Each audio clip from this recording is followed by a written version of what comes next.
আসসালামু আলাইকুম সবাইকে। আশা করি সবাই ভালো আছেন। ফিরে এসেছি আবার গল্পের নতুন একটি পর্ব নিয়ে। যারা চ্যানেলে এখনো নতুন অবশ্যই সাবস্ক্রাইব করবেন এবং লাইক অ্যান্ড কমেন্ট করে পাশে থাকবেন। ফিরছি গল্পে। প্রণয়ের অমল কাব্য।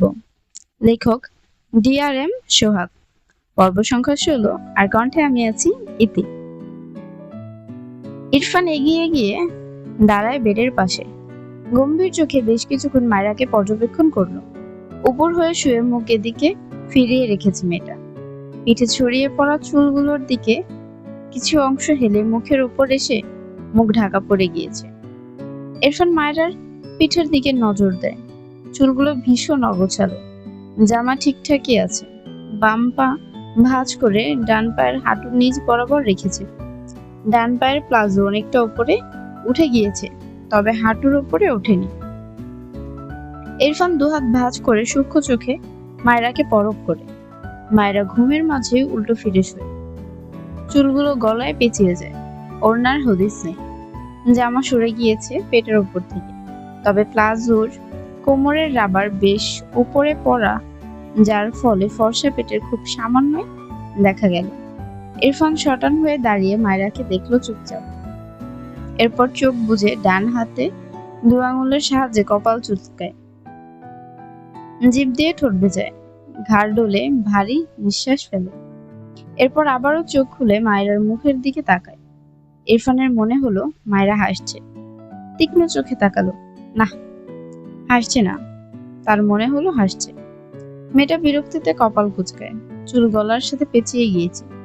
কিছু ছোট চুল মায়রার চোখে মুখে জ্বালাচ্ছে। ইরফান তার জায়গায় বসলো।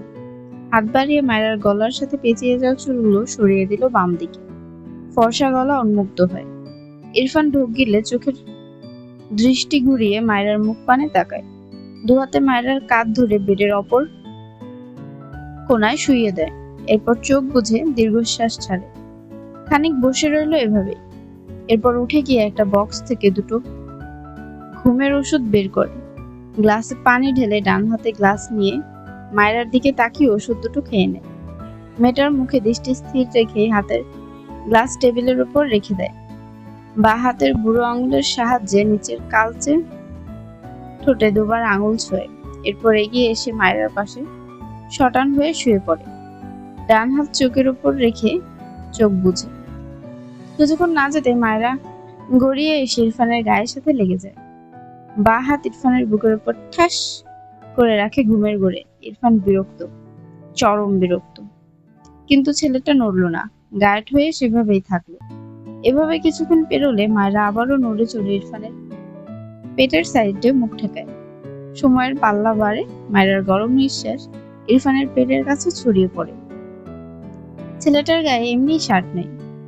আর নিতে পারল না। চোখের উপর থেকে হাত সরিয়ে এলেন। মায়রাকে তার জায়গায় রেখে এসে নেমে যায় বেড থেকে। ঘন্টা 2 পেরিয়েছে। ইরফানের চোখে ঘুম নেই। দুটো ঘুমের ওষুধ খেয়েও ঘুম পালিয়েছে। চোখ দুটোয় লালিত আভার প্রভাব ছড়িয়েছে। এই ঘরের সাথে বিলকুলই নেই। তবে ইরফানকে ঘরেই থাকতে হয়েছে। জানালার সব পাল্লা খুলে দিয়েছে। সেই বরাবর দুহাত আড়াআড়ি ভাঁজ করে দাঁড়িয়ে আছে ঘন্টার পর ঘন্টা। একটু পরপর পিছে ফিরে তাকায়। উদ্দেশ্য মায়রা। গুড়ি গুড়ি বৃষ্টি পড়ছে। জানালা দিয়ে হু হু করে ঠান্ডা বাতাস ধেয়ে ইরফানের বুক ছাড়িয়ে সারা শরীর ছড়িয়ে পড়ে। কিন্তু সে তবুও ঘামছে। সে বিরক্ত নিজের উপর। নিজেকে কষিয়ে দুটো থাপ্পড় দিতে ইচ্ছে করছে। জীবনের সবচেয়ে বড় ভুল হয়তো আজ এখানে থেকে যাওয়া। কেন থেকেছে উত্তরও খুঁজে পায় না। রেগে জানালার গ্রিলে একটা পাঞ্চ মারে। মৃদু শব্দ হয়। ইরফান চোখ বুজে ফোঁস করে শ্বাস ফেলে। এগিয়ে গিয়ে টেবিলের ওপর থেকে সিগারেটের প্যাকেট আর লাইটার এনে জানালার সামনে দাঁড়ায়। এরপর সিগারেটে আগুন ধরায়। অন্ধকারে তাকিয়ে বিরক্তি নিয়ে সিগারেট ফুঁকতে থাকে। প্রায় অর্ধেক সিগারেট পুড়ে ছাই হয়েছে। সে সময় পিছন থেকে কেমন ফোঁস ফোঁস শব্দ কানে আসে। ঠোঁটের সাথে সিগারেট রেখেই ভ্রু কুঁচকে পিছন ফিরে তাকায়। মায়েরা অস্বাভাবিকভাবে শ্বাস নেয়। হাঁপড়ের মতো করে ধীরে ধীরে বাড়তে থাকে তার অস্বাভাবিক শ্বাস প্রশ্বাস। হাত পা খিচিয়ে আসে, কেমন ছটফটায়। ইরফান মায়রা কিভাবে দেখে হতভম্ব হয়ে যায়। সিগারেট ছুঁড়ে ফেলে দ্রুত মায়রার পাশে এসে বসে। কাছ থেকে মায়রাকে এভাবে দেখে চোখে মুখে তো জড়ো হয়। গালে আলতো হাতে থাপ্পড় দিয়ে বলে, হেই, কি হয়েছে? মায়েরা মুখ উঁচু করে শ্বাস নেয়, হাত পা খিচিয়ে আসে, চোখগুলো কেমন উল্টে আসে। শ্বাস নিতে ভীষণ কষ্ট হয়, চোখের কোণ ঘেঁষে পানি গড়িয়ে পড়ে। ইরফান দ্রুত মায়রার দুগাল তার দুহাতের আজলায় নিয়ে ভীতি স্বরে বলে, hey girl, talk to me, what happen? Myra কিছু বুঝলো না, বোধ হয় শুনলো না। ইরফান মায়রার গালে হাত দিয়ে বুঝলো মেয়েটার শরীর অত্যন্ত ঠান্ডা। গাল থেকে হাত সরিয়ে মায়রার দুহাত তার হাতের মাঝে নেয়, একদম বরফের ন্যায় ঠান্ডা হয়ে আছে। মায়রার যে শ্বাসকষ্ট হচ্ছে সে বুঝলো। ইরফান ঘাড় বাঁকিয়ে জানালার দিকে তাকালো, দ্রুত পায়ে উঠে ঘরের সবগুলো জানালা ঠাস ঠাস করে লাগিয়ে দেয়, ঘরের এসি অফ করে দেয়। এরপর মায়রার পাশে বসে মায়রার দুহাত তার হাতের মাঝে নিয়ে ঘষতে থাকে। বাঁ হাতের মাঝে মায়রার দুহাত আগলে রেখে ডান হাত বাড়িয়ে মায়রার পা স্পর্শ করলে বুঝলো পা আরো বেশি ঠান্ডা। ইরফান মায়রার হাত ছেড়ে দ্রুত মায়রার পায়ের কাছে এসে বসে দুহাতে একবার এই পা আরেকবার ওই পা জোরে মালিশ করতে থাকে। মায়রার মুখের দিকে তাকায়, মেয়েটা এখনো অস্বাভাবিকভাবে শ্বাস নিচ্ছে। ইরফান মায়রার দিকে তাকিয়ে জিভ দিয়ে ঠোঁট ভেজায়, চোখে মুখে কেমন আতঙ্কের ছাপ। পা ছেড়ে তার বালিশ নিয়ে মায়রার পায়ের ওপর রাখে, এরপর মায়রার মাথার কাছে এসে গালে হাত রাখে, মৃদু স্বরে বলে, আর ইউ ওকে? মায়রা চোখ বুজেই ফুপিয়ে ওঠে। ইরফান বিচলিত হয়, শ্বাস প্রশ্বাসের গতি কমলো না মেয়েটার। ইরফান মায়রার গালে হাত দিয়ে আওয়াজ করে বলে, হেই, কথা বলো, তোমার ইনহেলার কোথায়? মায়রা কিছুই বলল না, শুধু মুখ উঁচু করে কেমন হা করে নিঃশ্বাস নিতে চায়। ইরফান আশেপাশে তাকালো, দ্রুত বেড থেকে নেমে একটা ব্যাগের কাছে যায়। ব্যাগের উপর মায়রার ওড়না দেখে সে ওড়না হাতে নিয়ে ছুঁড়ে ফেলে, ব্যাগ উপর করে ভেতরে সব ঢেলে ফেলে। কাপড় ছাড়া তেমন কিছুই পেল না। একটা শপিং ব্যাগ পেয়ে ভিতরে চেক করে স্যানিটারি ন্যাপকিন দেখে বিরক্তিতে ছুঁড়ে ফেলে। কাপড় উল্টে পাল্টে দেখলো কিছুই নেই। মেজাজটা খারাপ হলো এবার। উঠে গিয়ে আবারও মায়রার পাশে বসে। মায়রার শরীর ছেড়ে দিয়েছে, শ্বাস প্রশ্বাসের গতি কমে এসেছে, তবে শব্দ হয় মৃদু। ইরফান আবারও মায়রার দুহাতের মাঝে নেয়, কিছুটা উষ্ণ লাগছে এবার, তবে পুরোপুরি নেয়। ইরফান মায়রার দুহাতে তার বাম হাতের মুঠোয় রেখে ডান হাতে মায়রার গালে খুবই আলতো করে থাপ্পড় দিয়ে নরম গলায় বলে, স্টুপিড, ইনহেলার কোথায় রেখেছো? মায়রা একদম শান্ত হয়ে যায়, ভারী নিঃশ্বাস পড়ে। মায়রার শান্ত হয়ে ঘুমিয়ে যেতে দেখে ইরফান স্বস্তির নিঃশ্বাস ফেলে। বুক টিপ টিপ করছে তার। হাত ছেড়ে মায়রার থেকে দূরে সরে বেডের সাথে হেলান দিয়ে বসলো। ঘাড় বাঁকিয়ে মায়রার মুখের দিকে চায়, তার চোখে কেমন যেন অসহায়ত্বের ভিড়। মায়রার চোখের কোণ ঘেঁষে পানি গড়িয়ে পড়া পানি সেখানেই জমাট বেঁধে আছে। ইরফান চোখ সরিয়ে নেয়, মেঝে থেকে মায়রার ওড়না তুলে ঘুমন্ত মায়রার পুরো শরীর ঢেকে দেয়। ইরফান বেডের বক্সের সাথে হেলান দিয়ে চোখ বুজে স্থির হয়ে বসে, দুহাত আড়াআড়ি ভাবে ভাঁজ করা। বাইরের আবহাওয়া কিছুটা শীতল হলেও ঘরে ভ্যাপসা গরম। ঘেমে নিয়ে একাকার ইরফান।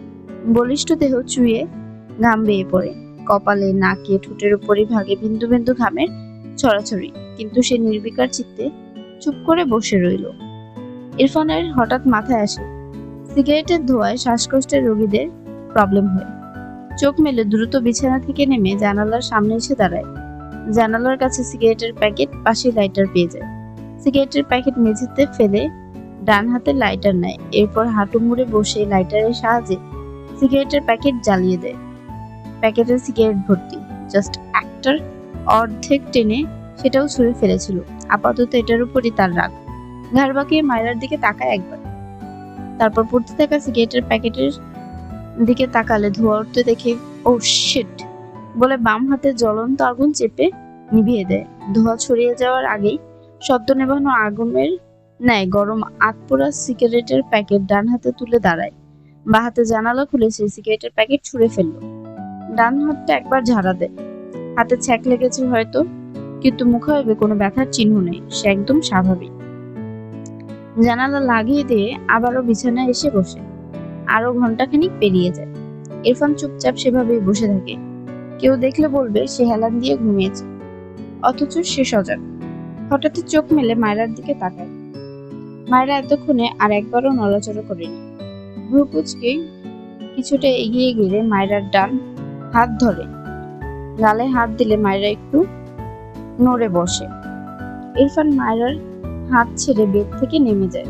ওয়াশরুমে গিয়ে লম্বা একটা শাওয়ার নেয়। ফজরের আজান কানে ভেসে আসে। এরপর সে উজু করে ফজর নামাজ পড়ে নেয়।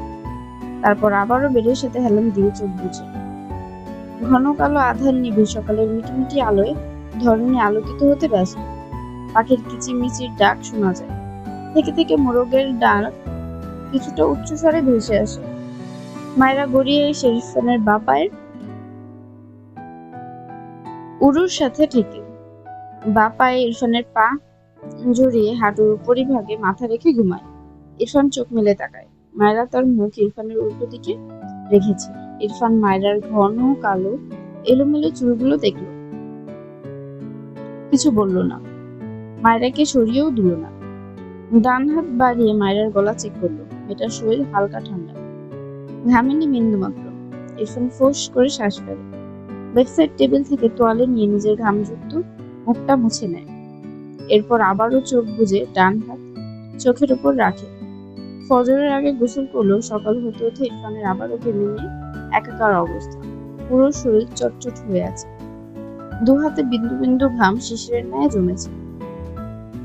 কপাল বেয়ে কখনো কখনো গড়িয়ে পড়ছে জমিয়ে থাকা ঘামের বিন্দু। সকাল সকাল মায়েরা পিটপিট করে চোখ মেলে তাকায়। মাথা তুলে এদিক সেদিক তাকিয়ে বোঝার চেষ্টা করছে সে কোথায়। মাথা ডান দিকে ঘুরালে ইরফানকে দেখে মনে পড়ে সে আর ইরফান একসাথে আছে। মাথা সোজা করে বোঝার চেষ্টা করছে সে আসলে কোথায় ঘুমিয়েছে।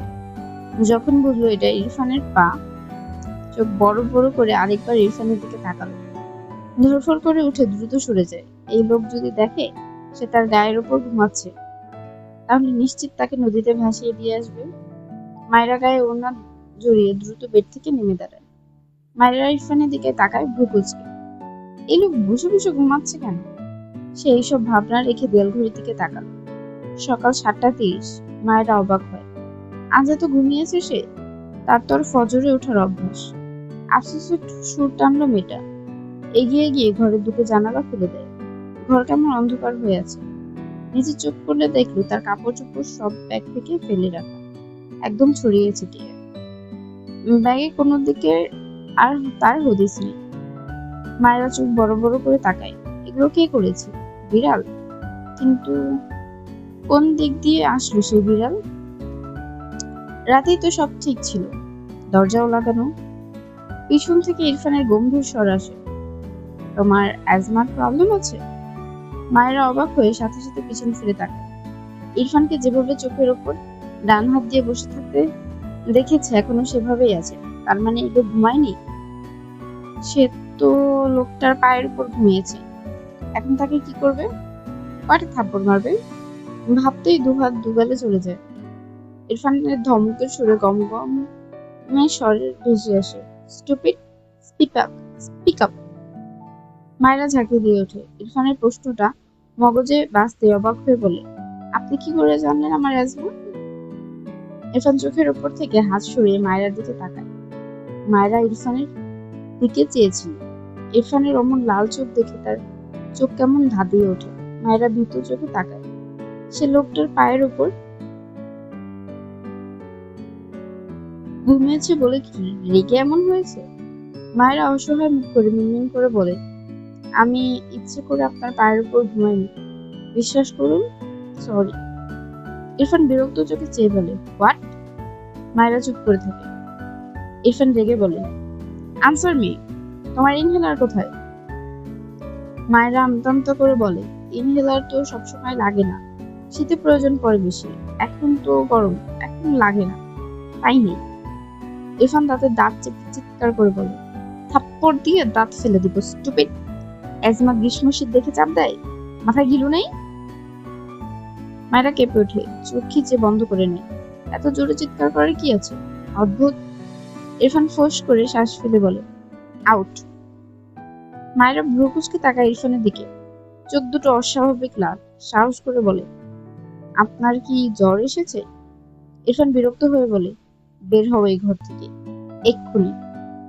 মায়েরা রাগ লাগে, এদের চোখের 12টা বেজে আছে, সে তো ভালোর জন্যই জিজ্ঞেস করেছে, আর এই লোক শুধু চিৎকার করছে। নিচু হয়ে তার সব কাপড় জমা করে পাশের একটা রেখে রেখে বলল, আমার কাপড়ের অবস্থা এমন কে করেছে আপনি কি জানেন? ইরফান দাঁতে দাঁত চেপে বলে, যেতে বলেছি আমি। মায়েরা বিরক্ত হয়, কিছুই বলে না। এই লোক এগিয়ে যায় দরজার দিকে। একবার ইরফানের দিকে তাকালে দেখলো ইরফান ঘেমে প্রায় ভিজে গেছে। মায়েরা জিভ দিয়ে ঠোঁট ভিজিয়ে বলে, ফ্যান, এসি, জানালা সব বন্ধ করে দিয়ে ঘেমে ঘেমে মাথা গরম করে ফেলেছেন বুঝি? ফ্যান দিব? ইরফান চোখ মেলে তাকায়। মায়ের দিকে শান্ত চোখে চেয়ে ঠান্ডা গলায় বলে, দরজা চাপিয়ে দিয়ে যাও, গো ফাস্ট। মায়েরা ইরফানের দিকে অদ্ভুত চোখে তাকায়। এই লোকের হয়তো জ্বর এসেছে, কিন্তু জ্বর আসলে তো মানুষের ঠান্ডা লাগে, আর ইনি ঘেমেছে। ভাবনার মাঝে ইরফানকে বেড থেকে নামতে দেখলে মায়েরা দ্রুত বলে, যাচ্ছি যাচ্ছি, আপনাকে বের করে দিতে হবে না। কথাটা বলে এক দৌড়ে ঘর থেকে বেরিয়ে যায়। ইরফান ওয়াশরুমে গিয়ে আরেকবার শাওয়ার নেয়।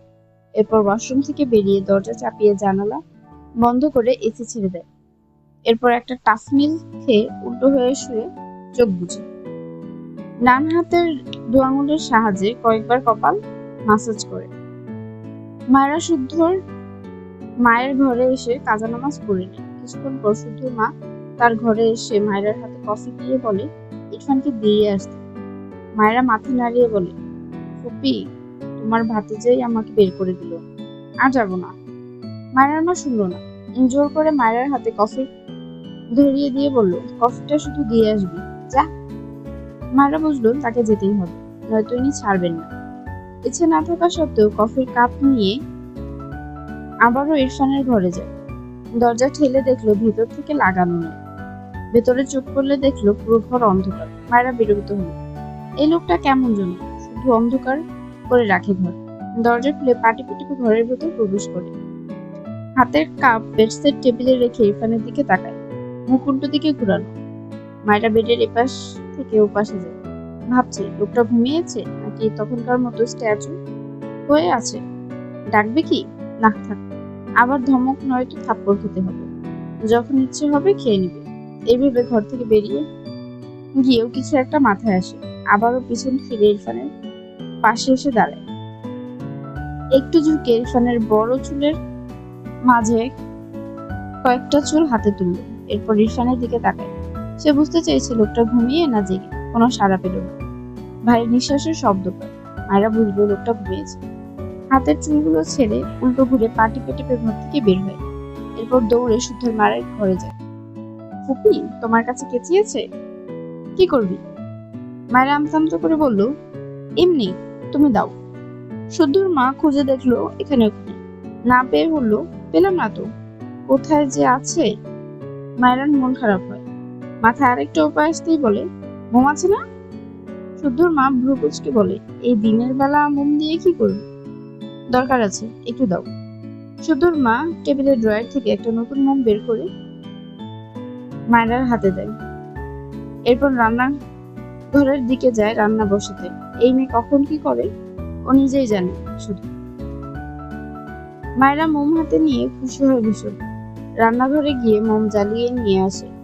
এরপর ধীর পায়ে ইরফানের ঘরের দিকে যায়। পিছন থেকে শুদ্ধর গলা পায়, এ দিনের বেলা মোম নিয়ে কোথায় যাচ্ছ? আমাদের বাসায় কারেন্ট যায় না, সব ব্যবস্থা আছে। শুদ্ধর কথায় মায়েরা পিছন ফিরে তাকায়, আমতা করে বলে, আপনাদের বিল বাঁচিয়ে দিচ্ছি ভাইয়া। শুদ্ধ হেসে ফেললো মায়ের কথায়। এটা আসলেই মজা। শুদ্ধর ফোনে কল আসলে সে কল রিসিভ করে কথা বলতে বলতে বেরিয়ে যায়। শুদ্ধ বাইরে বেরিয়ে গেলে মায়েরা দ্রুত ইরফানের ঘরে যায়। অন্ধকার ঘরে দিনের আলোর ছিটে ফোটা ঘরময় ঝাপসা আলোকিত করে রেখেছে। মায়েরা ধীর পায়ে আস্তে আস্তে পা ফেলে ইরফানের মাথার কাছে গিয়ে দাঁড়ায়। কিছুটা ঝুঁকে ইরফানের মুখের সামনে মোম ধরে রাখে। মোমের দুলতে থাকা অগ্নিশিখার হলুদাভা আলো ইরফানের মুখে আছড়ে পড়ে। ফর্সা মুখে কেমন উজ্জ্বল দীপ্তি ছড়িয়ে পড়েছে। ইরফানের নিঃশ্বাস, শ্বাস প্রশ্বাস মায়েরা বুঝতে পারে না, তবে কি ভেবে যেন মুখে এক কোমল মৃদু হাসি ফুটে ওঠে। ভাবছে তার স্বামী এই দুনিয়ার সবচেয়ে ইনোসেন্ট একটা মানুষ। যারা এই লোককে চেনে না তারা তো মায়েরার কথা বিশ্বাসই করবে না। এই লোকটাকে ঠাস ঠাস করে মেরে দেয়, এটা বিশ্বাসযোগ্য নয়। আপাতত তার নিজেরই বিশ্বাস হচ্ছে না, এত ইনোসেন্ট মানুষ কিভাবে অমন জ্বলন্ত চোখে তাকায়, আবার ঠাস ঠাস করে মেরেও দেয়। ভেবে বা হাত নিজের গাল বুলালো। গল্প কবিতায় শুনেছিল, ঘুমলে নাকি কিছু মানুষদের কাছে তাদের ব্যক্তিগত প্রিয় মানুষকে ভীষণ স্নিগ্ধ আর মায়াবী লাগে। আপাতত মায়ের কাছে ইরফানকে তেমনই এক স্নিগ্ধ পুরুষ লাগছে, নিষ্পাপ লাগছে। কিন্তু মায়ের কথা মনে পড়লেই কেমন রেগে তাকালো ইরফানের দিকে। মনে মনে বিড়বিড় করলো, জীবনে ওই লোক ইনোসেন্ট নয়, বজ্জাত লোক একটা। তার খুব অপ্রিয় মানুষের লিস্টে এই লোকটা 1 নম্বর। কথাগুলো ভেবে নিজের মুখ বাঁকালো, আবারও মুচকি হাসলো। তার জামাই অনেক কিউট, এখন সে চুল পরিয়ে দিলে চুল ছাড়বে এই লোক। তারপর তার বরটা কিউট ভিলেন জামাই থেকে কিউট হিরো জামাই হয়ে যাবে। কাপা 2 হাত এগিয়ে নিয়ে যায় ইরফানের দিকে, বা হাতে ইরফানের চুলগুলো ধরলো, ডান হাতে মোম এগিয়ে নিয়ে চুলগুলো ধরালে কেমন ছ্যান ছ্যান শব্দ হয়। মায়েরা নিজেই ভয় পেয়ে ছেড়ে দেয় চুল। ভিতরে ইরফানের মুখের দিকে তাকালে দেখলো ইরফান শান্ত, নীরব, একটুও নড়চড় নেই। বা হাত বুকে রেখে স্বস্তির নিঃশ্বাস ফেলল। এরপর আবারও এগিয়ে গিয়ে চুলগুলো মোমের সুতো জ্বলতে থাকা আগুনের সাহায্যে পোড়ায়। চোখ নামিয়ে বারবার ইরফানের দিকে তাকায়।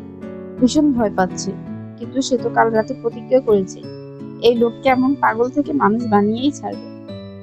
সময় নিয়ে মায়েরা কাজ শেষ করে একটা সাইজে রেখেছে, যেন সেলুনে গেলে খুব সুন্দরভাবে সাইজ করে আসতে পারে। পুড়িয়ে যাওয়া ছাই সব ইরফানের ঘাড়েই পড়েছে। মায়েরা দুটো কারণে স্বস্তি পায়, একটা এই লোকের ঘুম গাঢ়, আরেকটা উল্টো হয়ে শোয়ায় সে কাজটা সফল হয়েছে। এরপর সোজা হয়ে দাঁড়াতে নিলে ইরফান নড়ে চড়ে ডান হাত টানা দিলে মায়েরা ধাক্কা খেয়ে বিছানায় পাতাল হয়ে পড়ে যায়। ইরফান চোখ মুখ কুঁচকে নেয়, তবে ঘুম ভাঙে না। মায়েরা শরীরের কিছুটা তার গায়ের নিচে চাপা পড়ে। মায়েরা শুয়ে পড়েছে ঠিক আছে, কিন্তু ব্যাপারটা হলো তার হাতে থাকা মোম তার গলার ভাঁজে পড়েছে, নিভে যায়নি এখনো। মোমের গলে যাওয়া তরল তার গলায় টুক করে পড়ে, জায়গাটা জ্বলে ওঠে। আগুনের শিখা মায়েরার চামড়া ঘেঁষে জ্বলতে থাকে। মায়েরা নড়তে পারছে না। 2 হাত ইরফানের পায়ের নিচে পড়েছে, তার শরীরের উপর খানিকটা ইরফানের শরীরের ভর। মেয়েটা নড়তেও পারছে না, কথাও বলতে পারছে না। দাঁতে দাঁত চেপে আগুনে পুরা জায়গায় জ্বলুনি সহ্য করছে। কথা বললে এই লোক যদি তাকে হাতের কাছে পায় কাঁচাই খেয়ে ফেলবে। সে তো আকাম করেছে, যদিও তার মতে সে অনেক ভালো একটা কাজ করেছে। নাকের কাছে কেমন মেয়েলি গন্ধ পেয়ে ইরফানের ঘুম হালকা হয়। ইরফান উল্টো থেকে সিধে হয়ে শুয়ে মায়েরা ছাড়া পেয়ে হন্তদন্ত হয়ে গলা থেকে নুন ছিটকে মেঝের দিকে ফেলে। তার গলা পুড়ে কয়লা হয়ে গিয়েছে বোধহয়। দ্রুত বেড থেকে নেমে দাঁড়ালে ইরফান আদো আদো চোখ খুলে মায়েরার পৃষ্ঠদেশে ছড়িয়ে থাকা লম্বা চুলগুলোর দিকে তাকিয়ে ঘুম জড়ানো কণ্ঠে বলে, এখানে কি করছো? মায়েরার আত্মার পানি শুকিয়ে যায়। কোনো কথা না বলে ভোদায় দেয় ঘর থেকে। ইরফান বিরক্তি চোখে দেখলো মায়েরার দূর, বিড়বিড় করলো, স্টুপিড বাবু। চোখ বুজে বা হাতে কপাল স্লাইড করে, কপালে অসংখ্য বিরক্তির ভাঁজ। পাশে তার ফোনে কল আসলে হাত বাড়িয়ে রিসিভ করে কানে নেয়। ইরফান। বাবার গলায় ইরফান গলা ঝেড়ে বলে, বলো। তোমার সকালে এসে মিটিং অ্যাটেন্ড করার কথা ছিল, কোথায় তুমি? ইরফান ফোঁস করে শ্বাস ফেলে বলে, তুমি ম্যানেজ করে নাও বাবা। নিয়েছি, কিন্তু তুমি কখন আসবে? বিকেলের আগে আসার ট্রাই করো, আর্জেন্ট। ওকে বলেই কল কেটে দেয়। মেজাজ খারাপ লাগছে। সারা রাত না ঘুমিয়ে এখন একটু ঘুমিয়েছিল, এই স্টুপিড এসে তাও ভিজতে দিল। এই মেয়েকে জাস্ট নেওয়া যায় না। কিছুক্ষণ চুপচাপ শুয়ে ঘুমানোর চেষ্টা করল, ঘুম নেই, আবারও পালিয়েছে। বিরক্তির নিঃশ্বাস ফেলে বেড থেকে নেমে দাঁড়ায়। ঘাড় ঝেড়ে বেয়ে ঝরঝর করে কেমন ধুলোর মতো কিছু পড়লো মনে হয়। হাত বাড়িয়ে ঘাড় ঝেড়ে ফেলে, এগিয়ে গিয়ে ঘরের লাইট জ্বালিয়ে আয়নার সামনে দাঁড়ায়। আয়নায় স্পষ্ট নিজের প্রতিবিম্ব দেখে ইরফান স্তম্ভ হয়ে যায়। স্থির চোখে নিজের দিকে তাকিয়ে থাকে। জল শক্ত হয়ে যায়। চোখ জোড়া থেকে যেন গরম লাভার ধোঁয়া বের হচ্ছে। চোখ বুজে দুহাত মুষ্টিবদ্ধ করে নেয়। শ্বাস প্রশ্বাসের গতি বাড়ছে। মনে পড়লো একটু আগেই মায়েরা তার ঘরে এসেছিল। খুব ভালো করে বুঝেছে এ কাজ কার। দুপা পিছিয়ে যায়। রাগে আয়নের জোরে একটা লাথি বসে। কাজ ভেঙে টুকরো টুকরো হয়ে ঝরে পড়ে। ইরফান পায়চারি করে এপাশ ওপাশ। এগিয়ে গিয়ে বেডসাইড টেবিল থেকে কফির মগ নিয়ে ছুঁড়ে ফেলে। আবারও খানিক পায়চারি করে। তীব্র রাগে শরীর কাঁপছে। চিৎকার করে বলে, stupid girl, I swear I will just kill you. এরপর গায়ে একটা শার্ট জড়িয়ে হনহন করে অত্যন্ত দৃঢ় পা ফেলে ঘর থেকে বেরিয়ে যায়। উদ্দেশ্য সেলুন, সাথে মায়রা।